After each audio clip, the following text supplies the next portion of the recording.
Hello everyone, I'm Jean-Michel Grosjeu and I'm very pleased to welcome you again in the 5th video in my series of 7 covering the full rule set of Magic Realm, Richard Hamblen's timeless masterpiece published back in the days by the Avalon Hill Game Company.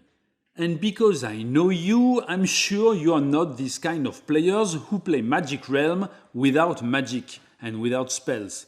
Yes, some people do that, but we don't. We don't because in the very title of this game is the word magic, and that means that magic is what makes this world, this fantasy universe, so unique. So, this will be the subject of this video. And as usual, in a few dozen minutes, I promise you will feel comfortable with the arcane of magic. Just relax and follow Jean-Michel Grosjeu. In Magic Realm, 10 characters, 10 out of 16, are capable of magic. They can learn and cast spells. On their personal card, they have magic chits, in addition to move and fight chits. And they know some spells at start. The Druid knows 2 spells at the beginning of the game. 2 spells he can choose from type 2 or type 8 spells. There are 8 types of spells in the game. Type is shown by a Roman letter, and it reflects the method you use to cast the spell, the ritual. Type 1, the Righteous invocations. 2, the pagan rites. 3, the elvish lore. 4, the energy binding alchemy. 5, the diabolic ceremonies. 6, the conjuring techniques. 7, the good luck knacks. And 8, the malicious tricks. Having spells, a character can cast these spells to attack foes or to gain some advantages. All spells are cast during the evening, without any exception, and never at any other time. More precisely, spells are cast during the encounter phase of the battle sequence, and it is then the only possible action during the encounter phase. The character can cast a spell instead of fleeing or alerting a weapon or rearranging his inventory. 1 spell per encounter phase, no character can cast more than 1 spell on a given round. Okay, let's jump in with the first example. Let's cast our first spell. To cast a spell, you need 3 components. First, you need to know the spell. Every character who can cast spells has his own spell list. It's like a personal spell book. It is made of 14 boxes, 1 box per spell. A character can never know more than 14 spells. The sorcerer at the beginning of the game chose and wrote the lightning bolt spell in his spell book. As we will see soon, there is a long list of spells players can choose from. Each spell has a description but also a type and a color. The lightning bolt spell is of type 4 and its color is purple. A color? Yes, there are 5 colors of magic. Colors are the source of magic power. White is beneficial magic, grey is natural energy, gold is elvish magic, purple is elemental energy, and black is demonic power. In order to cast a spell, you need magic energy, you need color. To cast the lightning bolt spell, the sorcerer needs purple color.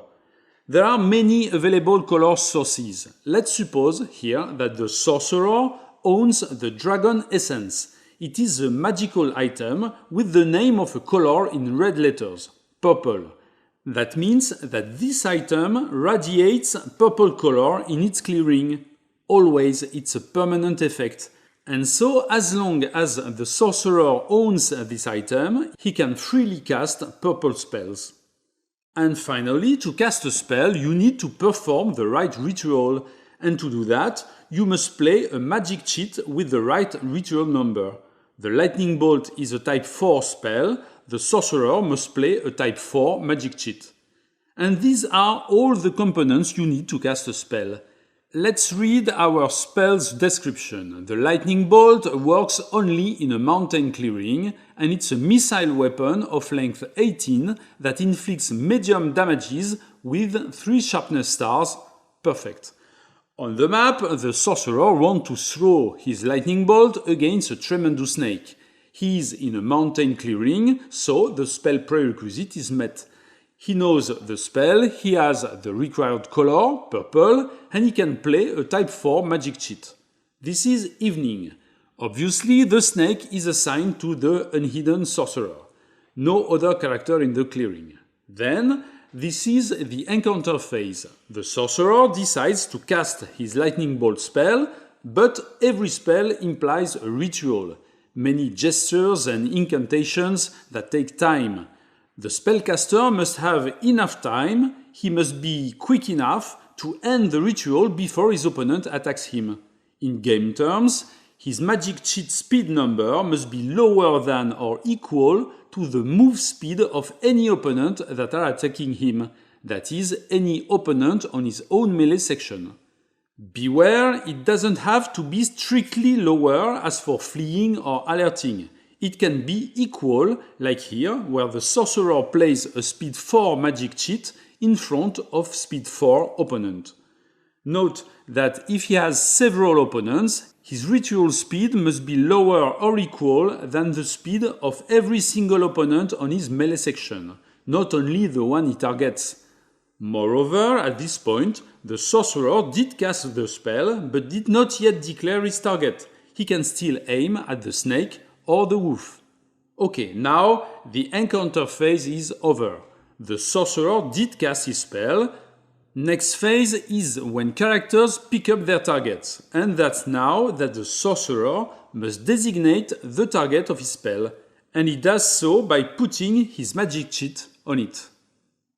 Battle plan. First, the sorcerer uses his magic cheat like a fight cheat. So he chooses a direction for his attack.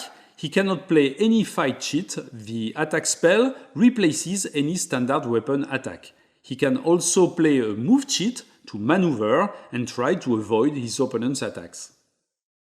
Monsters are randomly repositioned and can change tactics. And then we go through the combat resolution as usual. With a length of 18, the lightning bolt spell strikes first. Its speed of 3 is enough to undercut its target's maneuver, the snake's maneuver. It hits with medium damages and 3 sharpness star, -1 because the snake has a thick skin, an armor. The spell being a missile attack, it must roll on the missile table. With a roll of 3, he has no bonus nor penalty. M plus 2 sharpness stars equals tremendous damages. The snake is dead. The wolf is not fast enough for the sorcerer's maneuver and doesn't strike in the right direction, so no damages.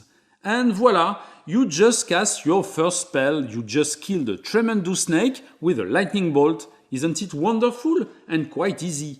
The lightning bolt is an attack spell. It works like a weapon, but there are other kinds of spells that works a little differently with another timing. The Power of the Pit is a type 5 spell. It is a malevolent ritual which uses demonic energy. Its aim is not to strike its target like a weapon. No, this spell opens a dimensional chasm between this world and the pandemonium. So, the caster casts it toward his target and waits for what happens. This is not an attack spell, this is an instant spell. The witch and the berserker are in the same clearing at the end of the day. The berserker is a strong warrior and he is thinking, with the help of his great axe, about sending the witch back to a better world and stripping her of all her riches. Encounter phase, the witch casts a Power of the Pit spell, a spell she knows from the beginning of the game. She owns the clover hoof that gives her a permanent source of black energy. She plays a type 5 magic cheat with a speed of 4. The only way to avoid that would have been for the berserker to charge her, but he has no move cheat better than 4. A move 4 is not enough, the witch can cast her spell with a magic cheat of the same speed. So, there is nothing the berserker can do to avoid that, unless he flees. The witch magic cheat doesn't count as a charge move cheat. She is casting her spell. The berserker can play any move cheat to flee. Let's suppose that the witch plays last in player order. When the berserker understands her plan, it is too late for him to flee. Target selection. Of course, both characters choose the other one as their target. The witch moves her magic cheat onto her target and the spell takes effect immediately. An instant spell triggers at the target selection step of the battle sequence. The effect of the Power of the Pit spell is random. The witch rolls on the Power of the Pit table, she adds 1 to her result because of the curse of the cloven hoof, and the result is Blight. All the Berserker's chits with the fatigue star are wounded. This is not good news for the Berserker, he is not dead, but the battle is not over and he'll have to fight with only 1 move and 1 fight cheat remaining. Here the timing is very important. An instant spell takes effect even before the battle plan. No attack direction, no magic cheat speed. An instant spell cannot miss its target. Okay, now if you look at the great list of spells, you'll see that most of the instant spells are not meant to harm. Let's take, for example, Talk to Wise Bird, a type 2 spell the witch might have in her spellbook. Like the Power of the Pit, this spell is an instant spell. It allows the witch to do a search activity on the peer table at any clearing on the game board. As you can guess, there is no reason why the witch would want to cast this spell in the middle of a battle, but still, the timing of the spell is the same. The witch ends her day, alone in a clearing. She wants to cast her Talk to Wise Bird spell, so she waits for the evening, and even if she is alone, she starts a battle sequence. Encounter phase, she checks that all prerequisites are fine, then she plays a type 2 magic cheat, and this is the target selection step. She chooses her target that must be a clearing somewhere on the board, and then this choice triggers the spell she rolls on the peer table. And so, as you see, casting a spell always requires to follow the battle sequence, even if there is no actual battle. In fact, in real life, in a real game, we go faster than that. Evening phase, the witch checks the prerequisites, plays her magic cheat and roll on the table. But you got the point, even if we play as fast as possible, the battle sequence is always here to solve some possible tricky situations. Fine, you know attack and instant spells, and both have in common to be one-shot magic actions. You cast the spell, you trigger its effects, and that's all. But other spells are made to last longer. Combat spells and day spells. To begin with, the spellcaster does as usual. He waits for the evening, then he plays a magic cheat and selects his target, a character, a monster, a clearing, a tile, it depends on the spell. And that triggers the effects of the spell. Note that except for attack spells, all other spells take effect at the moment they pick their target. The difference now is when these spells end. Until when do they last? A combat spell lasts until the end of all battles, that is until midnight. For example, the type 2 spell Elven Grace changes the speeds of all move cheats of a given character. And because it is a combat spell, it lasts until midnight. And so, the target of the spell is sure to keep the advantage of the Elven Grace for all the rounds that his fight lasts. A day spell lasts a full day. This Blazing Light spell targets a cave clearing and allows everyone here to record one more activity for the next day. Such day spells end at sunset. Sunset is an empty phase, see it like a milestone that marks the end of the day. In the example of the Blazing Light, it means that every character will be able to take advantage of the effects of the spell, whoever casts it. And in order to show that a spell is in progress, the spellcaster lets his magic cheat on his target until the end of the spell. The type 4 magic cheat that was used to cast the Blazing Light stays in its target cave clearing until next sunset when it ends. And this point is very important because it means that from the moment the spell is cast during evening until the moment it ends next day sunset, the magic user cannot use this magic cheat. As long as a magic cheat is active on his target, It is not on his character's personal card anymore, so it is not available. This rule has some consequences. For example, if the druid uses his powerful Speed 2 magic cheat to cast the poison spell on his friend the Amazon's short sword, and this happens during a combat round, he puts the magic cheat on the weapon itself, because the weapon is the spell's target. Then he cannot use this magic cheat anymore. It is attached to the sword until the end, that is, until the next day's sunset. And also, it means that he cannot cast the same poison spell on another weapon during the same battle.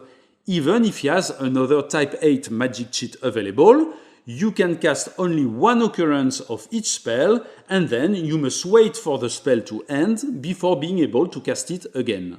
And you cannot decide that you have had enough and the spell ends.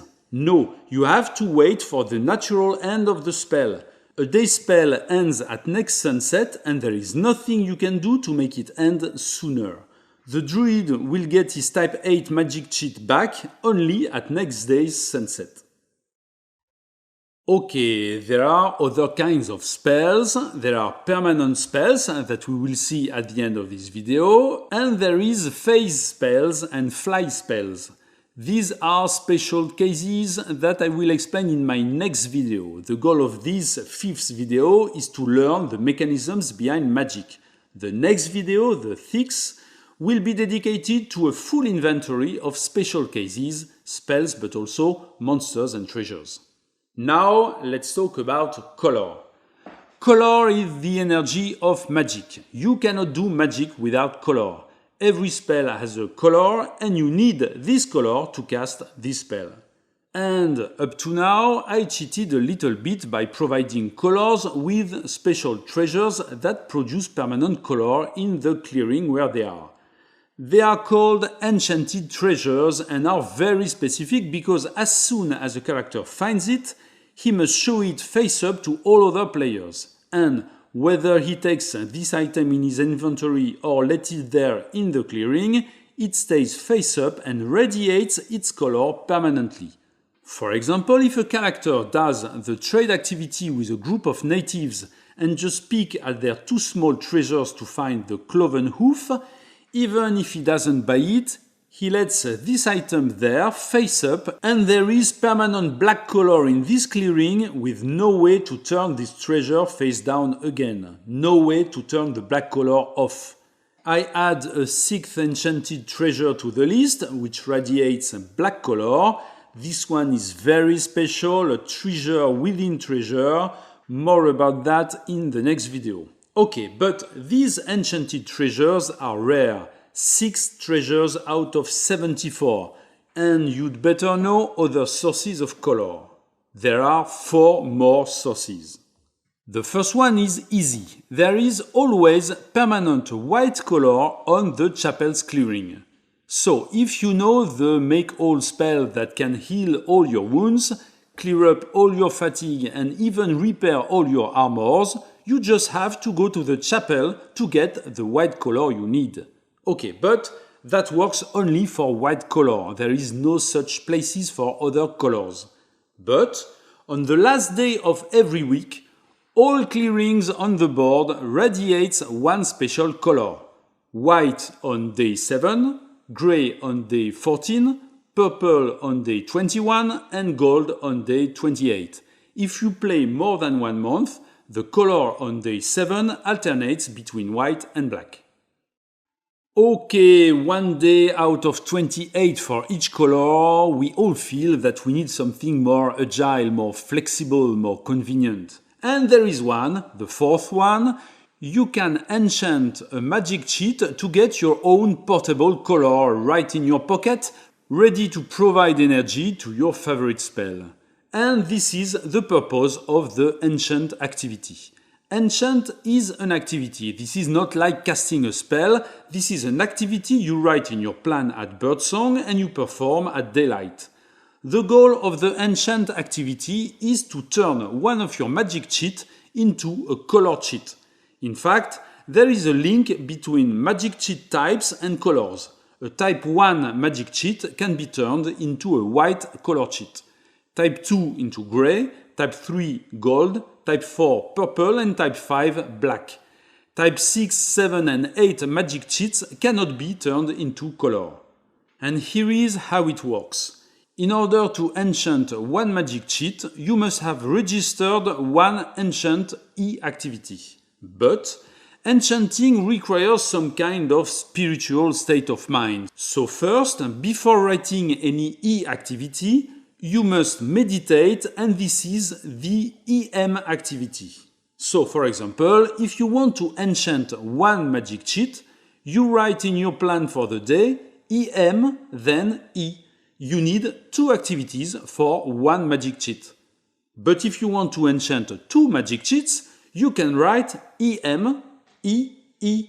Once you've established your spiritual state of mind with an EM activity, you can do as many E activity as you want. You can even write a plan like this, where you meditate, you enchant one magic cheat, then you move to clearing borderland number 3 and enchant again one more magic cheat. Your acquired state of meditation is valid for the whole day. If the wizard planned EM then E for his day, let's suppose he is in a cave and can play only two activities, at daylight EM does nothing. And with E, he can choose one magic cheat and turn it into the corresponding color. A color cheat is just a face-down magic cheat. Its color is given by its type.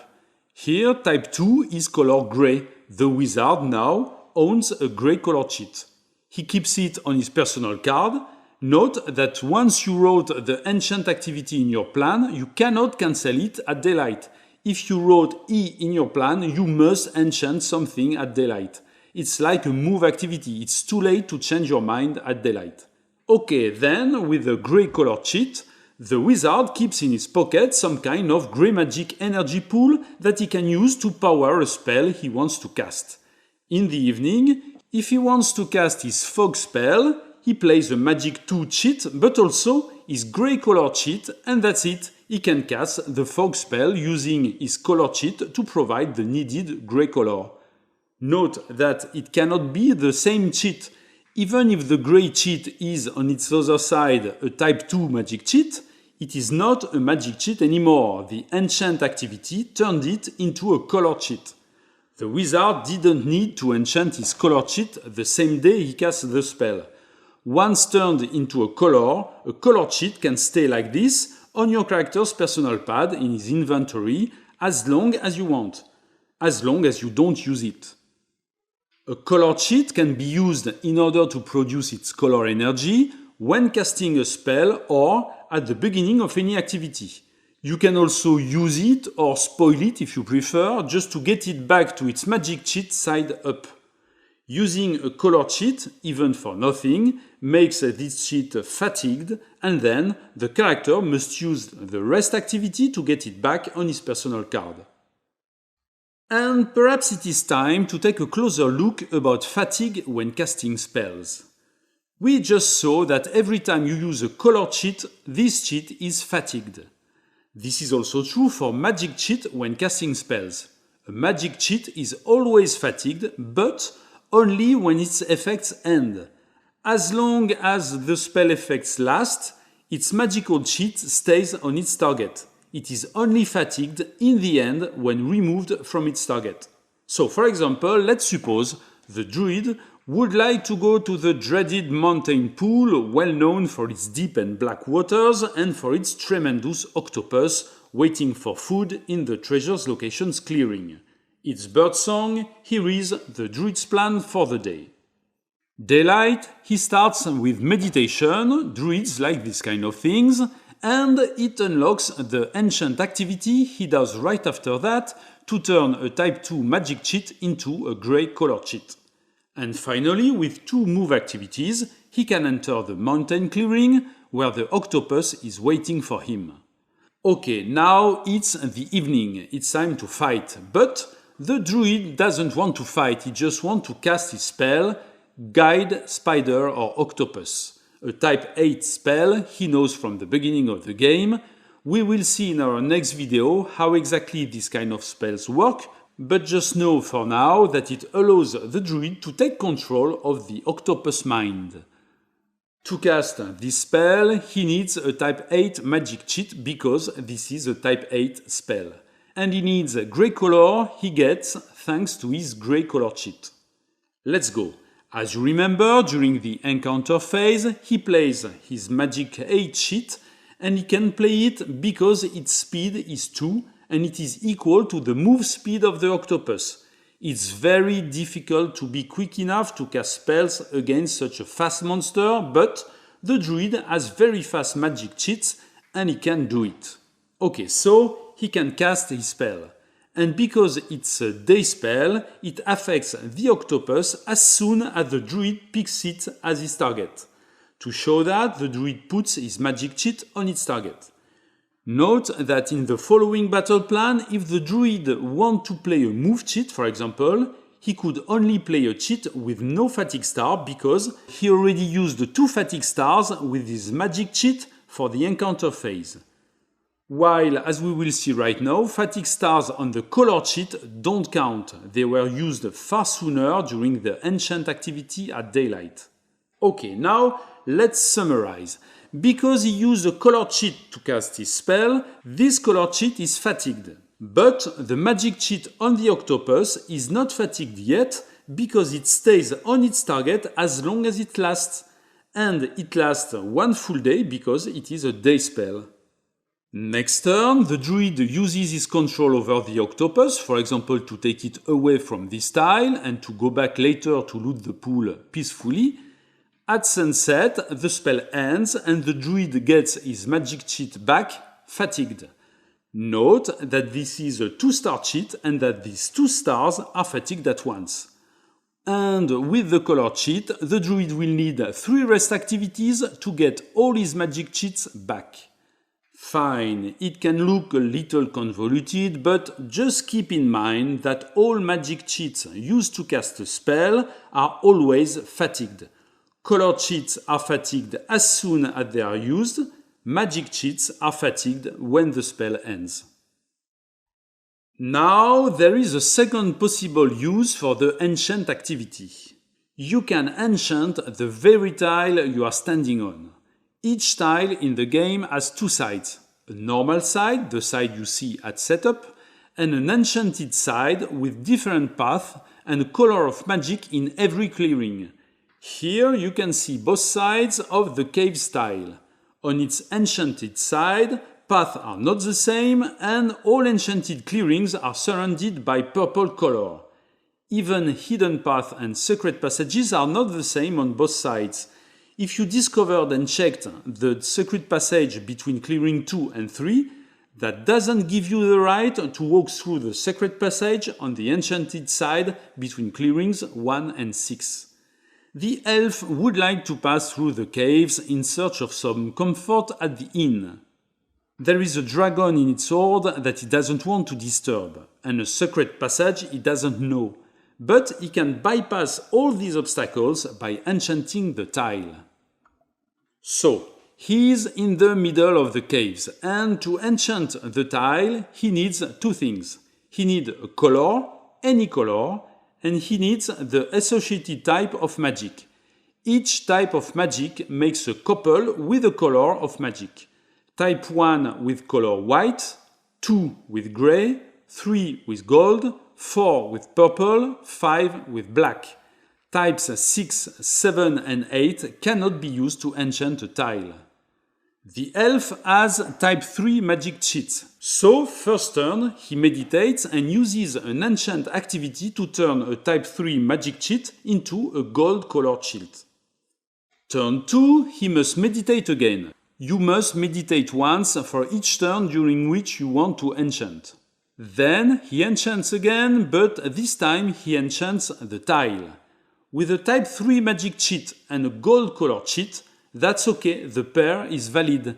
He flips the tile, keeping the tile's name at the same place. And that's it, the way is now open to the inn.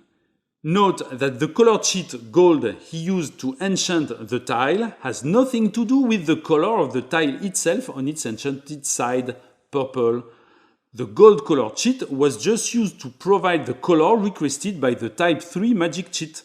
What matters when you enchant a tile is the type color pair and not the color of the tile itself. As every time you use the color of a color cheat, this cheat is fatigued, but the magic cheat used for enchanting the tile is not. The elf takes it back to his personal card. Okay, that's very convenient. You can change the geography of the magic realm by enchanting its tile. But more than that, on every tile's enchanted side, each clearing is a source of color, and that's the fifth way to get color.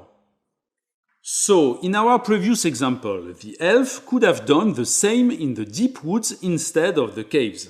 Same situation, the elf cannot easily pass through the tile to reach the inn. Here is his plan for the day.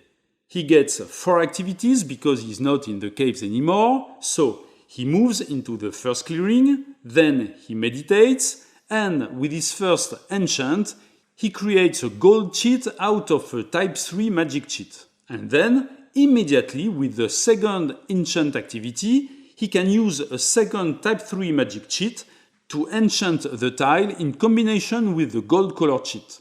The tile is flipped and every token stays in the same numbered clearing. So the dragon and its horde in clearing 6 and the elf in clearing 1. In such a tile, enchanting can change a lot. The color cheat is fatigued and the elf takes the magic cheat back. What's new in this example is that on the next turn, the elf can plan this, for example, and note that he plans a move that seems impossible because there is no path between clearing 3 and 2. He can do that. So let's go. He moves, he meditates, and then, with a type 3 magic cheat, he can use the same as for the previous turn. He enchants the tile again. And look how this time he doesn't need any color cheat, because he stands in an enchanted clearing of the color gold. There is always gold color in this clearing, so when he plays a type 3 magic cheat, he automatically gets the combination type 3 plus gold color and he can enchant the tile again. Note that the same enchant activity is used to disenchant an already enchanted tile, same activity, same process. The color you need don't have to come from a color cheat. Never forget you have 5 different sources of colors, and when you need a color, any of these sources is fine. Being in a gold clearing on an enchanted tile, you can cast a gold spell without any color cheat. And that's why it can be very useful for a magic user to enchant a tile where he will get the color he needs for his spells. Fine, you know how to cast a spell and how to find the required colored energy, you need to do so. Now, before going further, we still have to look at some useful tricks and special cases.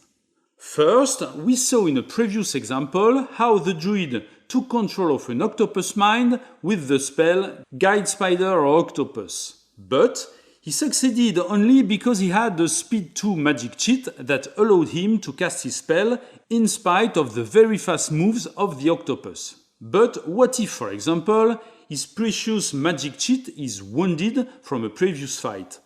To cast a type 8 spell, he needs a type 8 magic cheat and his best remaining cheat has a speed of 3. Therefore, because of the octopus speed, he cannot cast the spell. So what? Is he totally helpless against the octopus? No, he has a solution, but a solution he must prepare before the battle. With the alert activity, a magic user can alert a magic cheat. This is an activity, so this is done at daylight. The magic cheat is put aside, but always face up and on the character's personal card.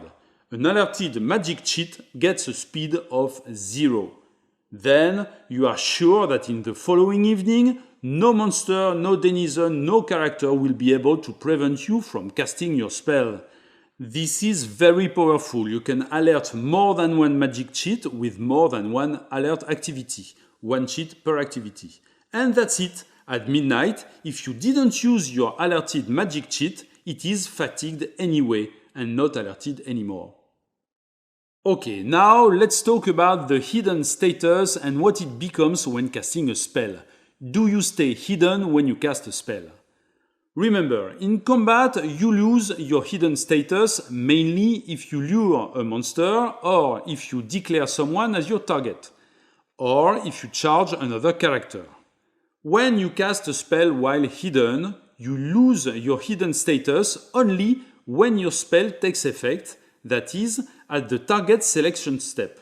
So not when you cast it, but when you declare who or what is the target. And you lose your hidden status only if your target is alive, if it is a character, a native fighter, or a monster, or even if it's yourself. If the target is an item, a tile, a clearing, the caster stays hidden. And finally, let's take a look at the detailed chronology of spellcasting. And first, let's remember and precise that when characters pick their targets, they do so in random order. And as we just saw, this is when spellcaster declares the target of their spells. But this is not yet when spells actually take effect. Spells take effect just after that, but before battle plan, and they take effect in the order of their speeds. The speed of a spell is the number on its magic cheat. It is 0 if the cheat was alerted. Spells with the same speed take effect simultaneously. And that's important because spells can cancel each other.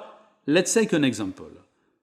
The wizard and the witch king face each other in an epic magic duel. During the encounter phase, they both play a magic cheat and a color cheat to cast a spell. The wizard casts a lightning bolt, the witch king casts the power of the pit. Okay, then they must declare their targets.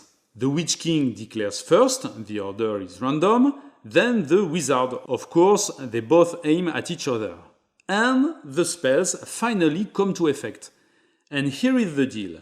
If a spell targets a magic user, this spell, whatever it does, cancels any spell that its target was casting. In speed order, the wizard spell strikes first. He targets the witch king, so his lightning bolt spell cancels the power of the pit. Because the lightning bolt is an attack spell, the wizard doesn't know yet if it actually inflicts damages to the witch king. He must still make a battle plan and resolve it, but yet, targeting the witch king with a faster spell is enough to cancel the power of the pit. Note that the witch king magic and color cheats are fatigued even if the spell is cancelled. Easy, you should say, because the actual spell effect doesn't matter, only its speed. The wizard could have got the same result with a harmless blazing light spell. No, he couldn't, because the blazing light spell targets a clearing, not a character, even if this character is in that clearing. In order to cancel another character's spell, your own spell must specifically target this spellcaster. If both spells have the same speed, they are simultaneous and both hit their target. Okay, you can say now that you know how to cast a spell. You can play a magic user character. But you can be a little disappointed when you realize at the beginning of the game that you'll start with 1, 2, 3 spells at best. You need more than that. Moreover, perhaps you did choose as your goal for the game to learn new spells. So how can you do it? How to learn new spells? And first, where do you find new spells? As you know, all spells in the game are listed in the rules as a spell list. At the beginning of the game, characters choose their starting spells from this list. They can choose any one, all are available, but also every single spell in the game is depicted by a unique spell card. For example, there are 4 spell cards for the 4 Type 1 spells in the game. And all these spell cards begin the game on the setup card. Spell cards are put in spell boxes. For example, 2 Type 1 spells must be put in this box, the Good Book. At setup, spell cards are shuffled face down, grouped by spell types, and they are distributed among spell boxes requiring that spell type. And that's it, you know where you can find all Type 1 spells inside special treasures, spellbooks and magical artifacts, carved on treasure location, or learned from famous teachers traveling through the magic realm, the visitors. And the same for all spells of all types in the game. Okay, spellbooks and artifacts, treasure locations and visitors. And let's start with the most common one, spellbooks and artifacts. The idea here is to find some legendary tome of magic and simply learn the spells that are written inside. Magic books and magic artifacts are treasures, and so first you must find the treasure.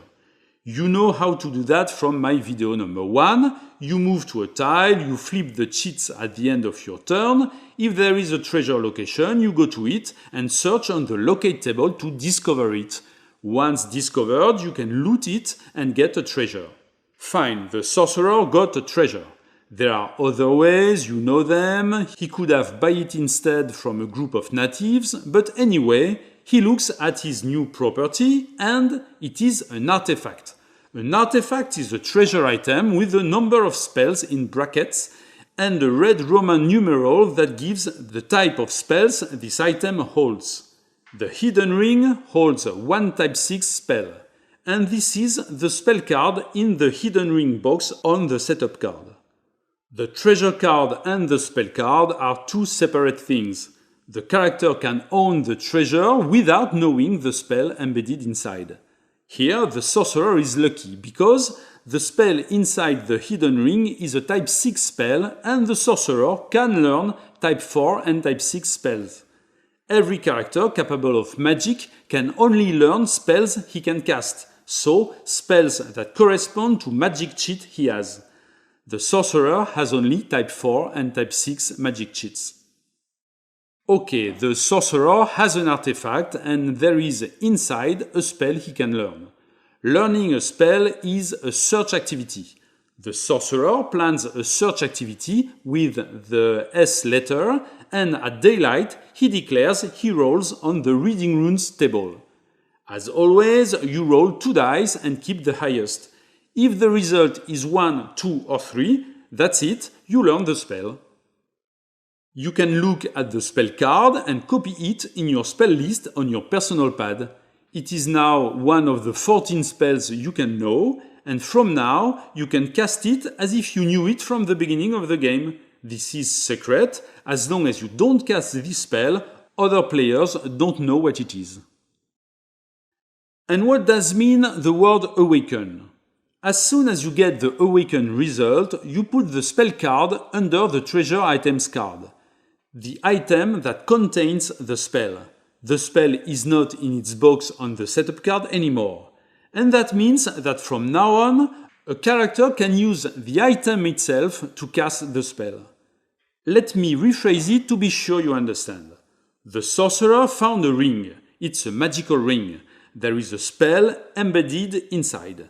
But he doesn't know what spell it is. With the search activity, he takes time to study the ring. With the result learned, he understands the spell and knows it. The spell is written with all the other spells he already knows.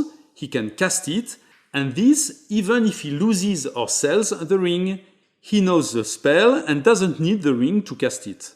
But with the result awaken, the spell is somewhat activated inside the ring. It is now attached to the ring, and that means that the ring itself can cast the spell. And everybody who finds the ring can use it.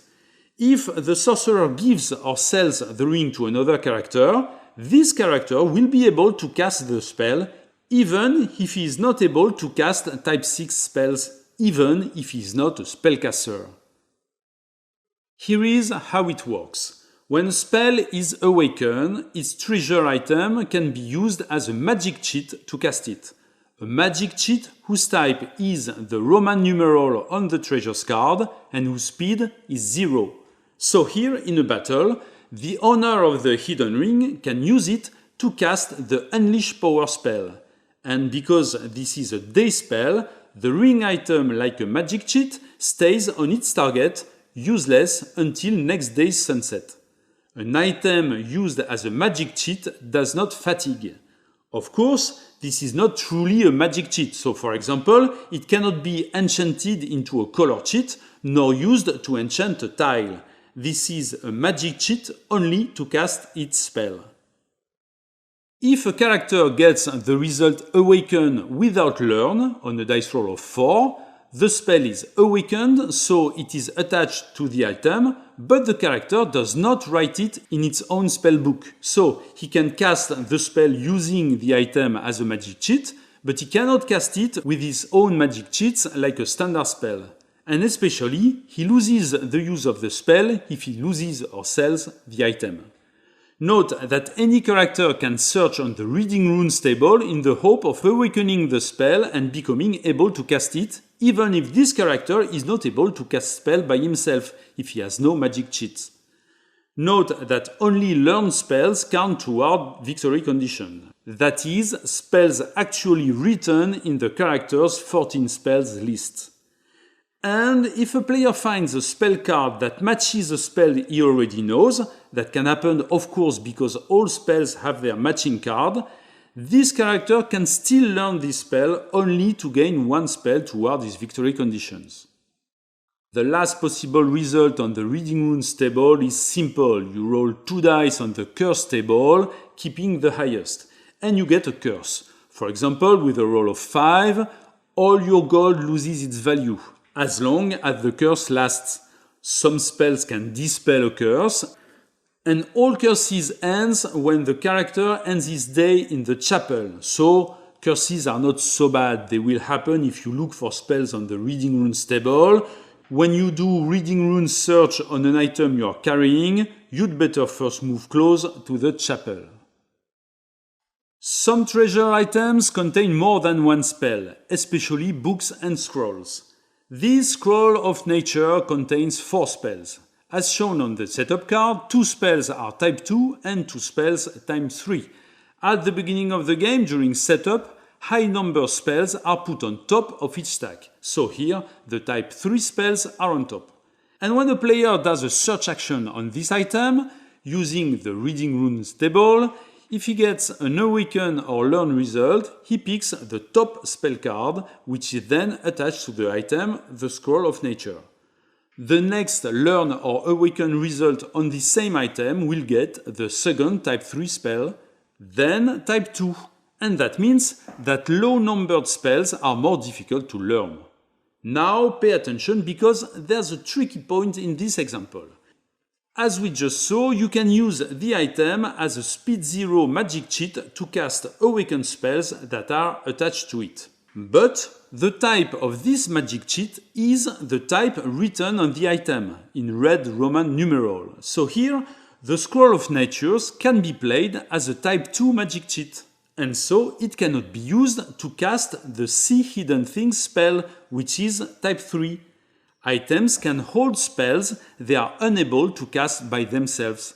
If, for example, you are not a spellcaster, you don't have any magic cheat of your own, and you want to use the Scroll of Nature to cast Attach Awaken spells, you will have to awaken the 2 bottom spells in the stack, because only those 2 are of type 2 that the scroll is able to cast by itself.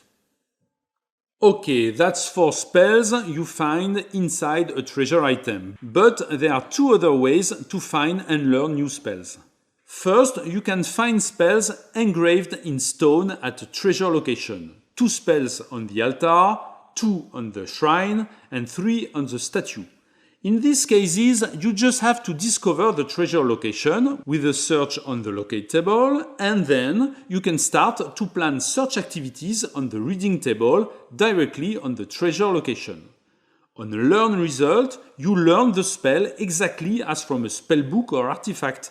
The difference here is that the spell cannot be awakened. You cannot use the treasure location to cast the spell. If you are not able to learn the spell because you don't own any same type magic cheat, it is useless to search this treasure location on the Reading Runes table. When you learn a spell from a treasure location, because there is no item to attach the spell to, after you note the spell in your own spell list, you put the spell card back at the bottom of the treasure location stack. The next card that will be learnable from this treasure location will be the other one now on top. So, for example, you are the White Knight and you just found the shrine. As the White Knight, you can only learn type 1 spells because that's the only type of magic cheat you have. And you know that in the shrine, the top card is a type 5 spell you cannot learn. So, you must first pass a reading runes roll with the result learn or awaken, just to look at the card and put it back on the bottom of its stack. And only with the second learn result, you will reach the type 1 card and write it in your personal spell list. Spell cards in a treasure locations box always stay in this treasure locations box. Finally, spells can be bought from teachers, the visitors. There are 3 of them, the shaman, the warlock and the crone. They each know 2 spells. We will talk about visitors more in detail in the next video, but for now, just know that they are a little like native denizens. They can be usually found at a dwelling, and there they can sell one of the spells they own. The witch comes to the inn in the Dark Valley where she knows she can meet the crone. Perhaps is she an old witch colleague she knows from a previous adventure. There she just plans a trade activity. She chooses to buy, and like for items, the witch can look at both spells the crone is selling. Here, no matter what the order of stacking, the witch looks at both spells and freely chooses the one she wants to buy. The base price of any spell is 10 gold, whatever visitor, whatever spell type. Then, the witch rolls on the meeting table. On the neutral column, she cannot buy drinks to roll on the friendly column. It is not possible to buy drinks to visitors. Beware, some characters have special relationship with visitors. The crone, for example, is unfriendly toward the pilgrim. Okay, let's suppose the witch rolls a 3 and gets the spell for 40 gold. She pays and just writes the spell in her personal spell list. The spell card goes back to the visitor's box. Another character can later come to the crone and learn the same spell. Note that learning spells this way doesn't require any roll on the reading runes table. No risk, you just pay and the visitor teaches you. Of course, you cannot sell spells to visitors, just buy. And note that 2 characters cannot teach spells to each other. You cannot sell or exchange spells between player characters. Okay, so not only do you know how to cast spells, but now you are also able to find and learn new ones. There's just one topic left before you're the master of magic, and I kept this one for the end because it's a funny one: permanent spells. The way this kind of spells differ from the others is by their timing. Let's take the transform spell as an example. This is a type 6 spell that needs purple color. It targets any live denizen, a character, a monster or a native fighter, and it transforms it randomly into something, from a dragon to a frog. So a caster can use it on himself in the hope of becoming a dragon, or on his opponent to make him a frog. What's already funny is that you don't know in advance what creature your target will be turned into. It's random. But more than that, the spell is permanent. That means it is cast as usual. In the evening, at the encounter phase, the caster plays a magic cheat and checks that he's got the right color, purple for this transform spell. It can be in the form of a color cheat. Then he designates his target, and that triggers the spell. 2 dice are rolled on the transform table, and bingo, your opponent is now a frog. Notably, he cannot attack anymore, he cannot carry anything heavier than light, and it is permanent. It will not end.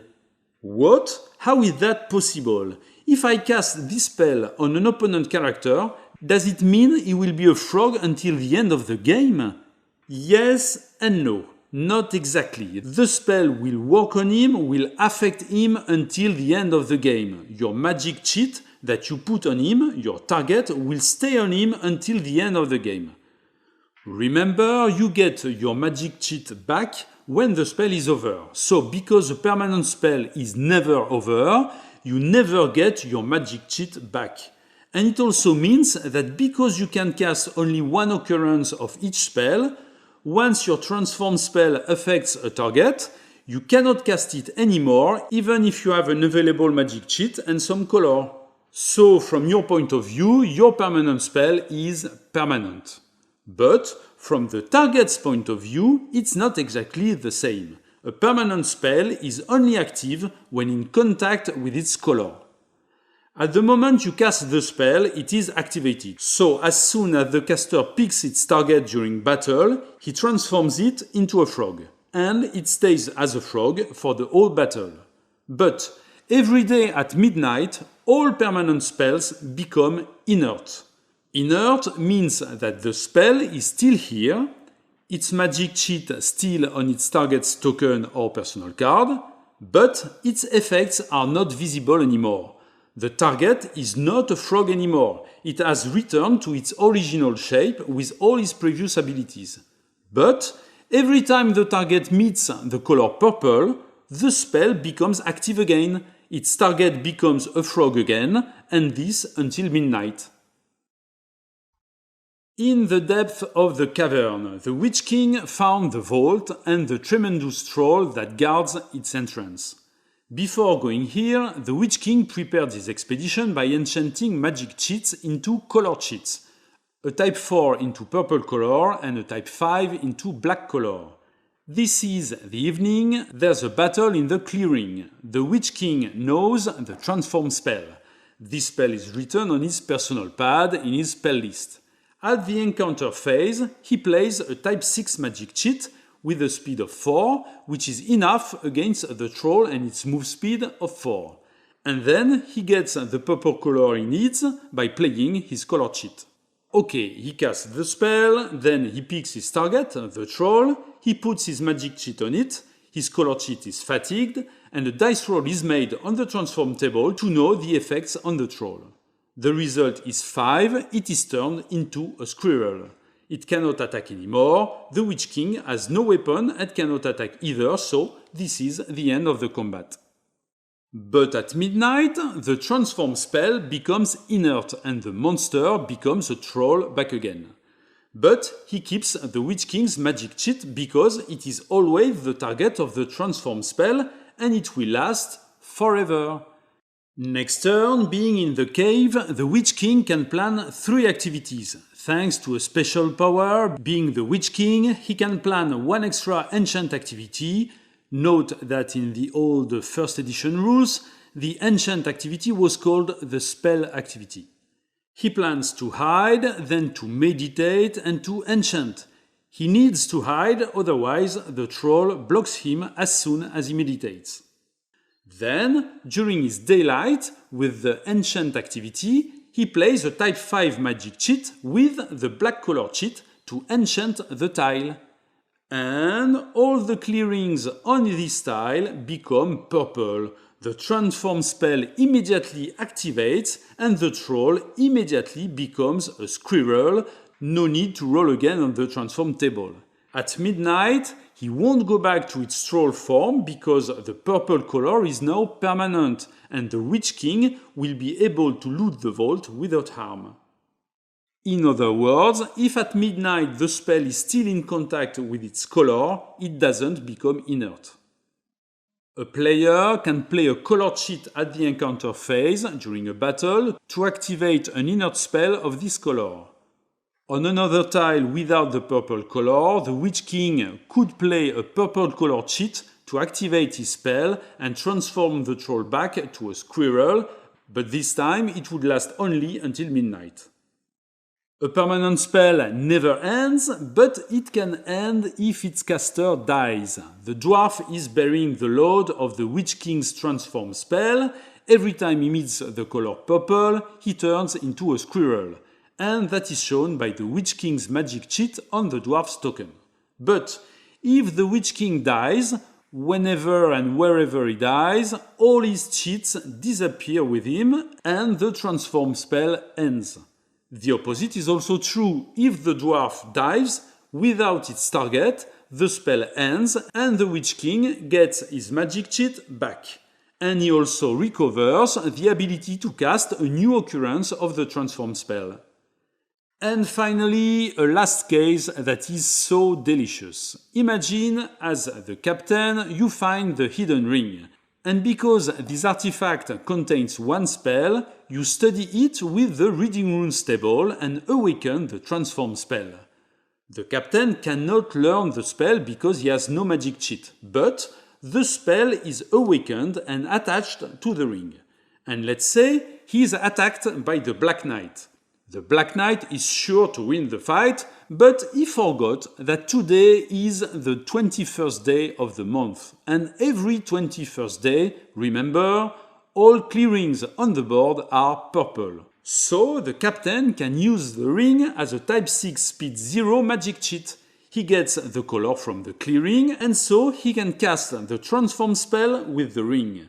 The Black Knight can do nothing, he is transformed, let's say, into a frog. The captain physically keeps the ring on him, but the spell card shows that it is attached to the Black Knight, and the ring cannot cast the transform spell anymore. And what is so delicious in this example is that if later the captain dies, the spell does not end, because it is linked to the hidden ring, and the hidden ring still exists even after the death of the captain. And more than that, there is no way to destroy the hidden ring. Every time he will meet the color purple, the Black Knight will turn into a frog.